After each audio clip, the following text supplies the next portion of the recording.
Olá, meus alunos queridos, tudo bem com vocês? Eu espero que sim. Eu sou a professora Débora Borges, de Língua Portuguesa e Redação, e a nossa aula de hoje será para os alunos do 8º ano, Língua Portuguesa, e o objeto estudado será variação linguística. Esse será o assunto da aula de hoje. Então, é um assunto novo. Pegue seu caderno, sua caneta e o livro didático. Ao pegar o seu livro didático, você vai abri-lo na página 100. Então, nós iremos falar sobre variação linguística. Então, gente, aqui no Brasil, a língua falada é a língua portuguesa. Essa mesma língua, apesar de ser única na região, aqui no nosso país, ela é falada de diferentes formas nas regiões, dependendo também da idade da pessoa, ela vai ser falada de uma forma diferente. Dependendo da cultura da pessoa, ela vai ser falada também de uma forma diferente. O exemplo que nós temos às vezes é uma mesma palavra, ela é dita de forma diferente, dependendo da região que você está. Nós temos o exemplo da tangerina, que às vezes ela é chamada de mexerica em outros estados.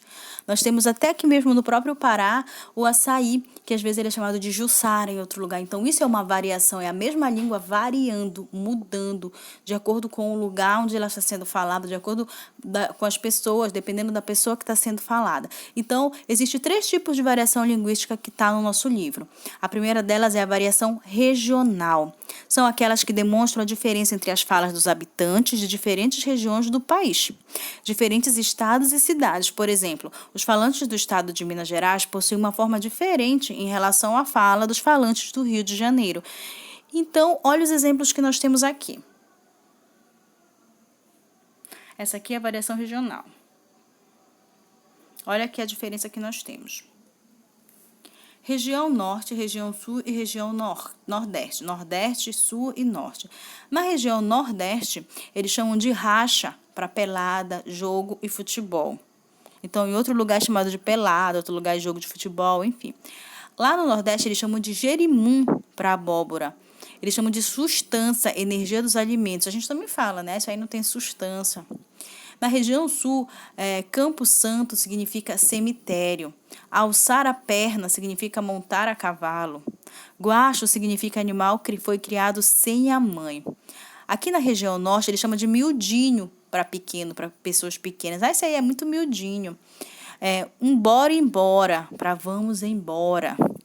Levou o farelo significa o quê? Morreu. Então, são palavras que são ditas de forma diferente, são expressões usadas de forma diferente, dependendo da região em que está sendo falada, ok? Essa é a variação regional.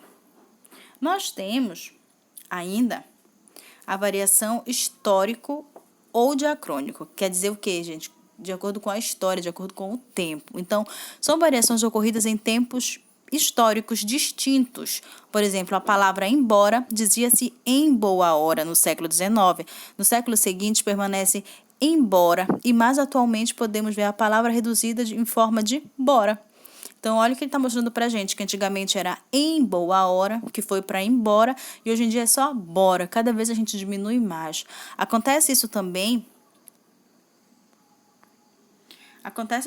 com a palavra vossa mercê, que agora depois foi chamado de vós-me-cê, depois você, hoje em dia a gente fala cê. Você vai lá amanhã? Então, nós temos aqui essas variações que vão ocorrendo de acordo com o tempo. É a mesma palavra que vai se modificando de acordo com o tempo. A próxima que nós temos é as variações sociais. As variações sociais são as diferenças de acordo com o grupo social do falante.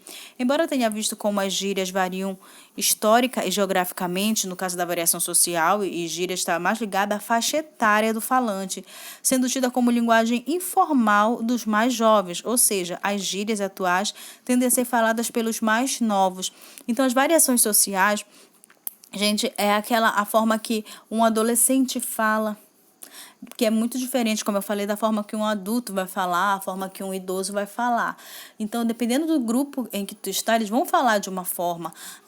Por exemplo, nós temos as pessoas que moram na favela do Rio, eles têm a forma deles de falar, eles inventaram uma língua às vezes diferente, as gírias dele. Então, as variações sociais está relacionado com a cultura da pessoa, com o que ela sabe, com a comunidade em que ela vive. Agora, se tu mora também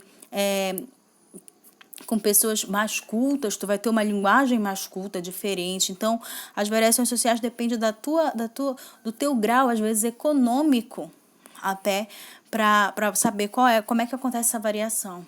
Certo? Então, às vezes, a mesma fala, a mesma palavra, as mesmas frases são ditas de forma diferente, dependendo da pessoa que está sendo dita, se ela é mais culta, se ela é uma pessoa que tem menos estudo, tem mais estudo, se ela fala mais com gírias. Mas ele está mostrando que as gírias são faladas mais entre quem? Mais entre os jovens, ok? E nós vamos fazer uma atividade que está no livro de vocês. Então, como falei para vocês, está na página 100. Olha, variações linguísticas. Pegaram o caderno, coloquem logo a data, a disciplina língua portuguesa e vamos lá. No texto selfie ou autorretrato, que é a leitura 3, a autora escreveu ao leitor: lembre-se de considerar que a língua é um organismo vivo, vulnerável às variações linguísticas e a todo tipo de elemento inserido no idiomas falados pelos falantes, que são os verdadeiros donos da língua portuguesa. Então, nesse texto que a gente leu, que falava sobre estrangeirismo, né, de nós usarmos palavras que são do inglês, eles falam que nós temos as variações linguísticas.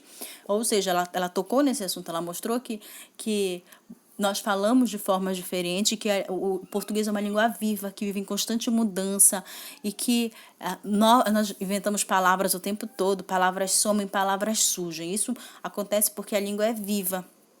Então, vamos continuar. O que ela afirma é que toda língua é dinâmica, muda com o passar do tempo e tem muitas variações. A seguir, vai estudar alguns tipos de variações linguísticas. Olha só o que ele fala para vocês. Número 1. Isso aqui, gente, eu vou ler, mas ele também está pedindo para você fazer alguma coisa, para você observar, para você fazer uma pesquisa. Vamos para a primeira. Para você ter uma ideia de variação da língua no tempo, converse com uma pessoa há mais de 70 anos. Seus avós ou pessoas próximas. Pergunte a elas se usam a palavra selfie. Olha que interessante. Então, isso aqui é uma pesquisa de campo. Você vai chegar lá com alguém mais velho e vai perguntar se ela sabe pelo menos o que é selfie. Se ela usa essa palavra. Possivelmente não. Algumas pessoas com mais idade nem empregam a palavra foto, mas sim retrato. Olha o que ele está mostrando para a gente, que eles nem falam foto, muito menos selfie, né? Eles falam como retrato. Com alguns colegas, façam um levantamento. Vocês vão fazer sozinhos, gente.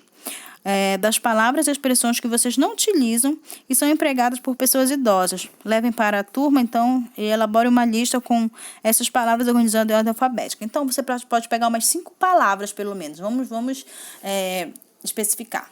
5 palavras. Então, você vai chegar com alguém mais idoso e vai pedir para ele falar para vocês umas palavras que hoje em dia a gente nem usa mais e que ele sabe que hoje em dia as pessoas já não falam mais. Então, ele vai falar umas 5 palavras para você e você vai anotar. Ok? Só isso. Vamos para a segunda. E olha, acabamos de falar da variação que é histórico, né? Histórica ou diacrônica, que é a variação que ocorre no tempo. Que as pessoas param de falar umas palavras e falam outras. Outro tipo de variação linguística é regional. Nós acabamos de estudar.